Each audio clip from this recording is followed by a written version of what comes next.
Olá, tudo bem? Eu sou o professor Ferdinando e neste bloco trataremos dos princípios das questões introdutórias inerentes ao controle da administração pública ou simplesmente controle. Eu sempre trago uma brincadeira, né? Me perdoem porque é apenas uma brincadeira, de que os casados sabem bem o que é controle, é fiscalização, é correção, é revisão, não é verdade? Então, com a administração pública, que lida com interesses da coletividade, isso não poderia ser muito diferente. Ao contrário, a Constituição, ao disciplinar, a distribuir as competências, ela prima pelo trato correto da coisa pública. Afinal, nós vivemos em uma república, cuja origem, cuja epistemologia está ligado à coisa pública, à res pública. Razão pela qual tudo aquilo que pertence ao povo merece um carinho, uma atenção especial do legislador e principalmente do constituinte. Se nós temos muitos problemas na administração pública, teríamos ainda mais se não fossem as regras de controle, as instituições de controle. Então, nós dizemos que o controle é princípio fundamental da administração. Inclusive, ele está lá, tipificado, legislado, não é? Ele está contido no âmbito da administração federal expressamente no Decreto-Lei 200/67. Trata-se de uma legislação antiga, mas ainda em vigor. E quando fala dos princípios fundamentais, no título 2 do decreto, nós temos ali as atividades da administração federal, no artigo 6º, obedecerão aos seguintes princípios fundamentais. E o inciso 5 fala do controle. Observe que é uma redação antiga, por conta da época. A palavra controle está aí grafada com sinal circunflexo, hoje não mais sabemos. Porém, é uma legislação que permanece em vigor e o que é importante nós ressaltarmos neste ponto é que o controle é sim princípio fundamental da administração, ao menos no âmbito federal, e a professora Maria Silvia Zanella de Pietro deixa isso muito claro na sua doutrina. Tá bem? Portanto, nós estamos diante de um poder-dever. Aí, conforme a doutrina, há uma troca, dever-poder, poder-dever. A questão é semântica, porque se eu falo um poder-dever, a primeira palavra traduz uma prerrogativa, a segunda uma obrigação. E se eu mudo a ordem das palavras, se eu coloco a palavra dever primeiro, significa primeiro a obrigação, depois a prerrogativa. E isso não é à toa, não é? Se nós pensarmos bem, o dever vem antes, não é? O dever vem antes da prerrogativa, ou as prerrogativas, dito de outro modo, são meramente instrumentais. É isso mesmo, as prerrogativas são instrumentais. São ferramentas de que dispõe a administração para bem conduzir os interesses, a vontade da população, da comunidade, não é? De realmente produzir bons serviços, de ofertar bons serviços públicos, de fazer boas licitações, de construir boas obras. Tudo em prol do princípio da finalidade, do princípio do interesse público, que é a razão maior da administração pública. Para isso, volto a dizer, precisamos de controle, precisamos de fiscalização. Tá bem? Então, conforme o autor, você vai encontrar algumas palavras-chave. E é esse o ponto que eu ressalto aqui. Controle é fiscalizar, é rever. Isso o Carvalho Filho traz. E a de Pietro fala fiscalizar e corrigir. Não é? Fiscalizar e rever. Se rever e tem que corrigir, é um poder-dever. Então, acaba sendo as palavras ali chaves, né, as palavras-chaves, meramente indicativas do sentido e do alcance desse princípio. Fiscalizar, rever, corrigir quando necessário. Tá bem? E é por isso que nós temos a súmula 473 do STF. É uma das súmulas mais antigas do direito administrativo moderno e uma súmula que a doutrina diz ser praticamente perfeita, por apenas um detalhe que eu vou revelar agora. A súmula 473 fala que a administração pode anular seus próprios atos quando eivados de vícios que os tornem ilegais e revogá-los por motivo de conveniência e oportunidade. Ponto. Vamos decupar aqui esse princípio, esse conceito, traduzido pela súmula 473. A única crítica da doutrina é que o verbo pode, de poder, deveria ser substituído. Não é? Não é que a administração apenas pode, mas ela, isso mesmo, ela deve. É poder, dever. Então a administração deve anular os atos ilegais quando eivados de vícios que assim os tornem, né? Deve anular os seus próprios atos quando forem contaminados, quando estiverem ali prejudicados por vícios de legalidade. Lembre-se, administrar é aplicar a lei de ofício. Seabra Fagundes.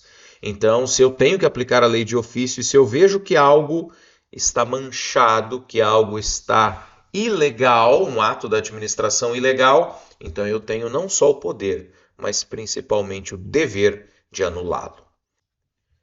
Bem, a administração também deve revogar os atos inconvenientes e inoportunos. Aqui nós estamos no campo da revogação. Embora a doutrina diga que a revogação é discricionária, não é? Mas se o ato já se revela inoportuno, se o ato já se revela inconveniente, não faz muito sentido mantê-lo, não é? Há uma discrição para a revogação. Isso é óbvio. Mas, se um ato se tornou inconveniente, se tornou inoportuno, é porque ele não interessa mais ao interesse público. Só que nesse caso não vai ser uma anulação, e sim uma revogação.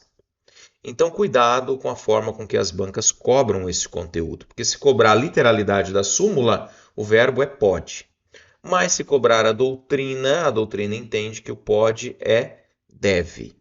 Deve. Tá bem? Eu devo anular os atos ilegais. Se o ato é inconveniente ou inoportuno, embora eu tenha uma margem de liberdade para avaliar essa inconveniência, essa inoportunidade, mas se uma vez que essa inconveniência, essa inoportunidade forem constatadas, aí sim tem que ser revogado, tá bem? Porque é prejudicial ao interesse público. Professor, mas na revogação há limites? Sim, há limites.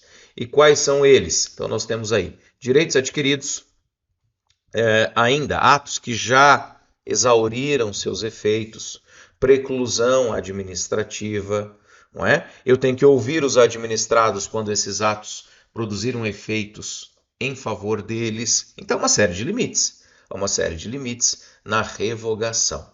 Tá bem? E ainda, né, ficando ressalvada em todos os casos, a apreciação judicial. Significa que a cláusula incerta no artigo 5º, 35, se aplica a todos os atos da administração? Sim. Mesmo aos discricionários, professor? Sim. E aqui está a pegadinha. Aqui está o que eu chamo de pulo do gato. Mesmo nos atos discricionários, existem elementos vinculados. Motivo, finalidade, forma.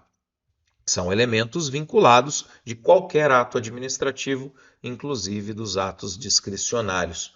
Ou dito de outra forma, a possibilidade de controle se estende não só aos atos ilegais, óbvio, não só aos atos vinculados, óbvio, mas também aos atos inconvenientes, inoportunos, leia-se discricionários, quanto aos elementos vinculados dos atos discricionários, porque ato discricionário também tem elementos, parcelas vinculadas, tá bom? Eu costumo fazer aqui uma analogia com o lanche que você às vezes faz no final da tarde ou no café da manhã.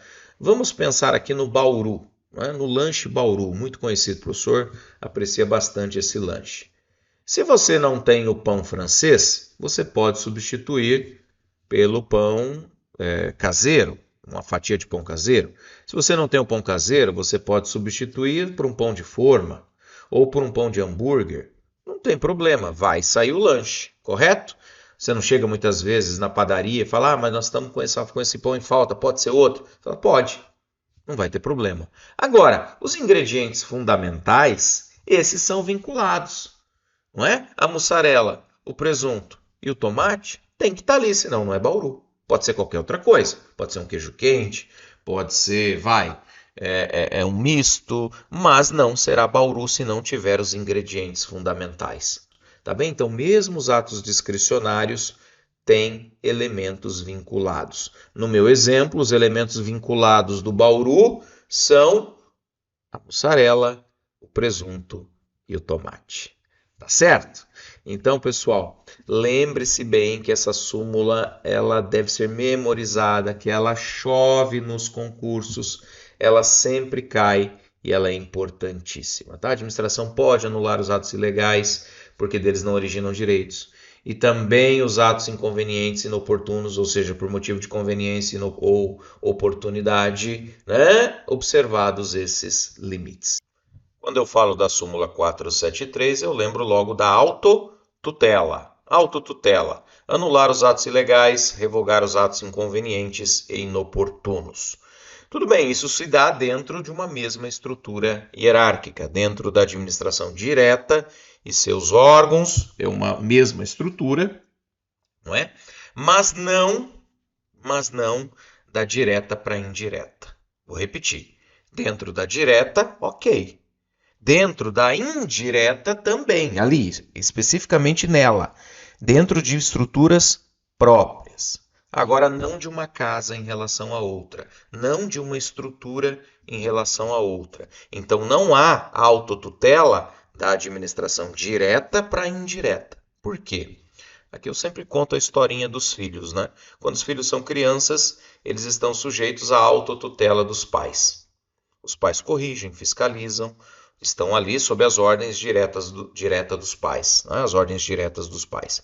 Mas quando esses filhos ganham a maioridade, já começam a trabalhar, já compram seu patrimônio, eles já têm autonomia. Autonomia. É isso que acontece com a administração indireta em relação à direta. A administração direta é como se fosse a mãe, o pai da indireta. E a indireta tem autonomia administrativa, financeira, gerencial, não é? Orçamentária. Tem autonomia. Então você pega hoje o Banco do Brasil, tem relativa autonomia frente à União, Caixa Econômica, mesma coisa, Petrobras, mesma coisa. Ah, professor, mas ainda assim tem um acompanhamento, né? Tem. A essa palavra acompanhamento nós chamamos de tutela ou supervisão ministerial.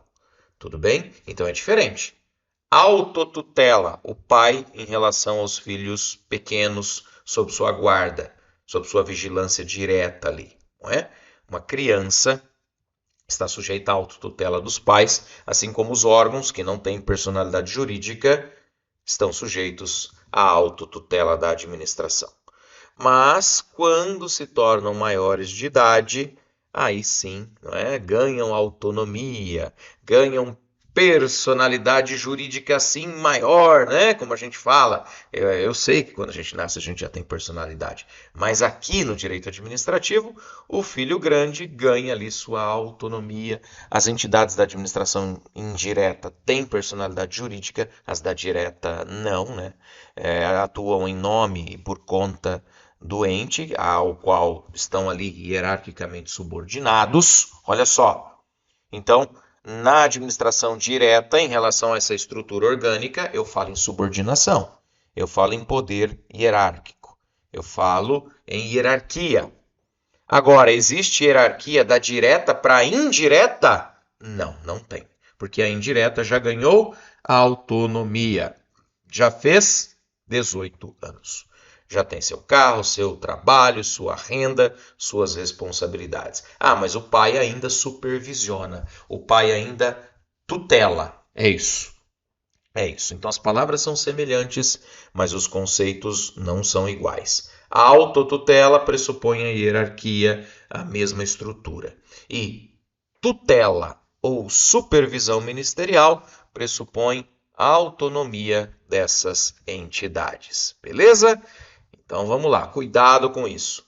Manifestações do controle. De que forma eu verifico que existe controle na administração? Bom, nós temos várias formas de controle. Numa primeira classificação, o controle interno e o controle finalístico, né? O controle interno, realizado pelo próprio órgão, pressupõe hierarquia, ou pela própria entidade em relação à sua estrutura, e depois a supervisão ministerial, que é conhecida como tutela ou controle finalístico exercida nos termos e limites da lei. Tá certo? Então, a União dá uma olhada na Petrobras, sim, mas isso é chamado de tutela, de controle finalístico ou supervisão ministerial. É igual o pai que supervisiona os filhos já criados, os filhos maiores de idade. Afinal de contas, a gente sempre vai comer aquele macarrão, né? Aquela carne na casa da mãe aos domingos, não é verdade? Então os pais estão ali conversando, supervisionando. Isso é tutela, isso é controle finalístico, tá bom?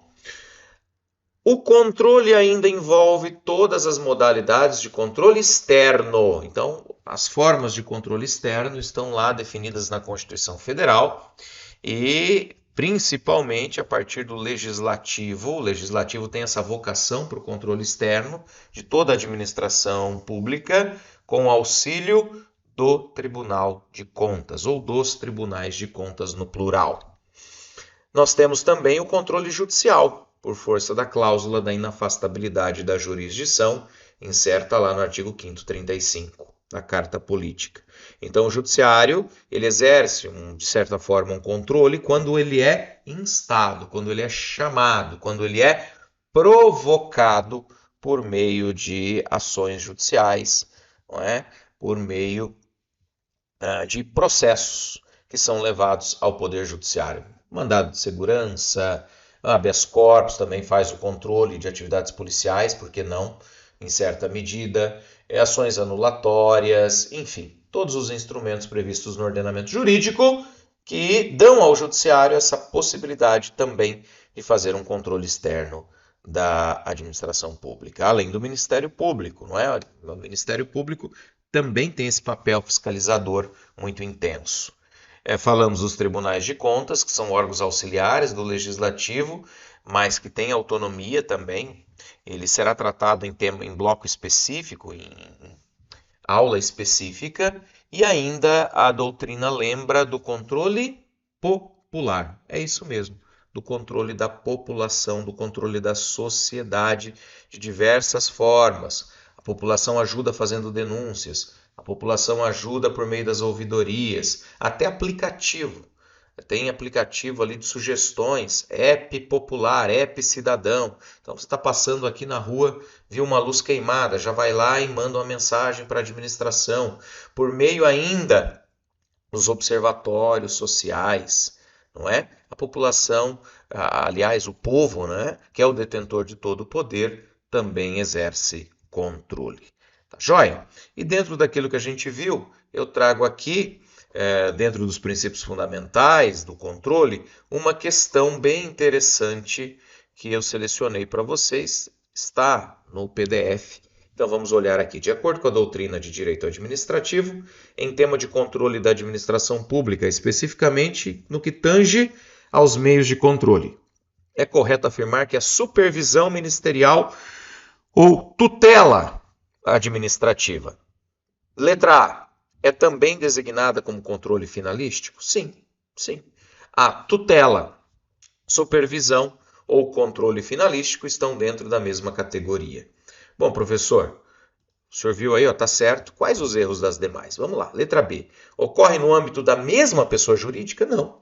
No âmbito da mesma pessoa jurídica ocorre a hierarquia, ocorre a autotutela. A autotutela. Letra C. Decorre do poder hierárquico? Não, não há hierarquia na supervisão. O filho já está criado. Se baseia no poder de polícia? Não. O poder de polícia não tem nada a ver aqui nesse aspecto com o controle, porque o poder de polícia se destina, ele se dirige aos particulares, não é? A todos aqueles que têm uma vinculação geral com a administração pública, não é um vínculo geral. Então é para o administrado, né? Via de regra é isso.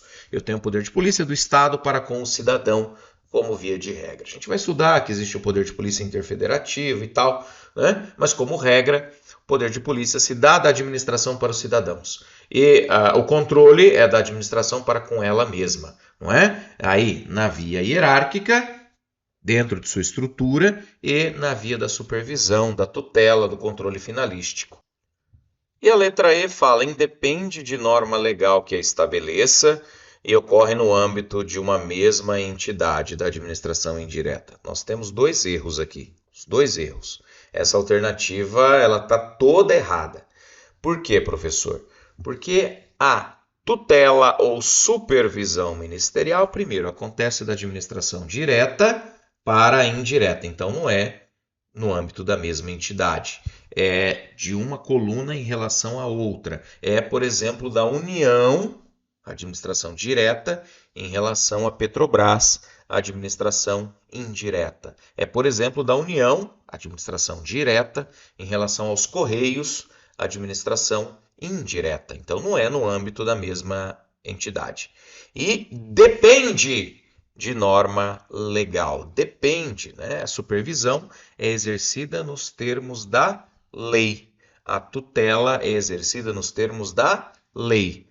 Diferente da autotutela, diferente da primeira figura, da autotutela, porque essa independe de lei e essa é realizada dentro da mesma pessoa jurídica, baseando-se então no princípio da hierarquia administrativa. Beleza? Se você gostou da aula, deixe seu like, seu comentário. Tchau, tchau.